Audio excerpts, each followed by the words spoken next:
ಔಷಧಿ ಎಂದರೆ ಇಂಜೆಕ್ಷನ್ ಮತ್ತು ಮಾತ್ರೆಗಳು ಮಾತ್ರವಲ್ಲ, ಅಂತಹ ಕೆಲವು ಔಷಧಿಗಳೂ ಇವೆ. ಇತ್ತೀಚಿನ ದಿನಗಳಲ್ಲಿ ಚಿಕ್ಕ ಚಿಕ್ಕ ವಯಸ್ಸಿನ ಮಕ್ಕಳಿಗೂ ಕೂಡ ಅನೇಕ ರೀತಿಯ ರೋಗಗಳು ಹುಷಾರು ತಪ್ಪುವುದು ಸಾಮಾನ್ಯವಾಗಿದೆ. ಹಿಂದಿನ ನಮ್ಮ ಅಜ್ಜ ಅಜ್ಜಿ ಕಾಲದಲ್ಲಿ 70-80 ವಯಸ್ಸಾದರೂ ಕೂಡ ದಷ್ಟಪುಷ್ಟವಾಗಿ ಇರ್ತಾ ಇದ್ರು. ಅದರೊಟ್ಟಿಗೆ ಯಾವುದೇ ರೋಗ ರುಜಿನಗಳಿಲ್ಲದೆ ಆರೋಗ್ಯವಾಗಿರುತ್ತಿದ್ರು. ಅದು ಹೇಗೆ ಸಾಧ್ಯವಾಗಿತ್ತು? ಈಗೇನು ಆಗಿದೆ ಅಂತ ನೀವು ಯೋಚನೆ ಮಾಡಬಹುದು. ಇದಕ್ಕೆ ಉತ್ತರ ತುಂಬಾ ಸಿಂಪಲ್. ಆಗೆಲ್ಲ ಈಗಿನ ರೀತಿಯ ಲೈಫ್ ಸ್ಟೈಲ್ ಇರಲಿಲ್ಲ. ಮೊಬೈಲ್ ಇರಲಿಲ್ಲ, ಆಫೀಸ್ ಜಾಬ್ ತೀರಾ ಕಮ್ಮಿ, ಹೊರಗಡೆ ಸಿಗೋ ಜಂಕ್ ಫುಡ್ ಇರಲಿಲ್ಲ, ಹೈಫೈ ಲೈಫ್ ಇರಲಿಲ್ಲ. ಇನ್ನು ಹೇಳ್ತಾ ಹೋದ್ರೆ ತುಂಬಾ ಇದಾವೆ. ಆದ್ರೆ ಇವೆಲ್ಲ ಇದ್ದು ನಾವು ಆರೋಗ್ಯವಾಗಿ ಇರಬೇಕು ಅಂದ್ರೆ ಏನ್ ಮಾಡಬೇಕು?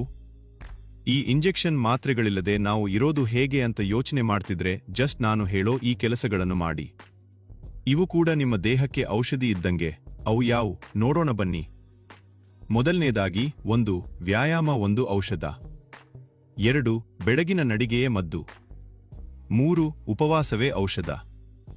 4. ಕುಟುಂಬದೊಂದಿಗೆ ಆಹಾರವು ಒಂದು ಔಷಧವಾಗಿದೆ. 5. ನಗು ಒಂದು ಔಷಧ. 6. ಗಾಢ ನಿದ್ರೆ ಒಂದು ಔಷಧ. 7. ಆತ್ಮೀಯರೊಂದಿಗೆ ಸಮಯ ಕಳೆಯುವುದೇ ಒಂದು ಔಷಧ. 8. ಯಾವಾಗಲೂ ಸಂತೋಷವಾಗಿರುವುದೇ ಔಷಧ. 9. ಕೆಲವು ಸಂದರ್ಭಗಳಲ್ಲಿ ಮೌನವೂ ಔಷಧಿ. 10. ಎಲ್ಲರಿಗೂ ಸಹಕಾರ ನೀಡುವುದೇ ಒಂದು ಔಷಧ. 11.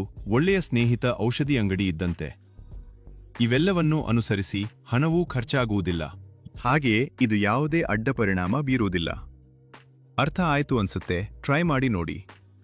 ನಿಮ್ಮ ಆರೋಗ್ಯ, ನಿಮ್ಮ ಜೀವನವನ್ನು ಖುಷಿಯಾಗಿ ಕಳೆಯಿರಿ.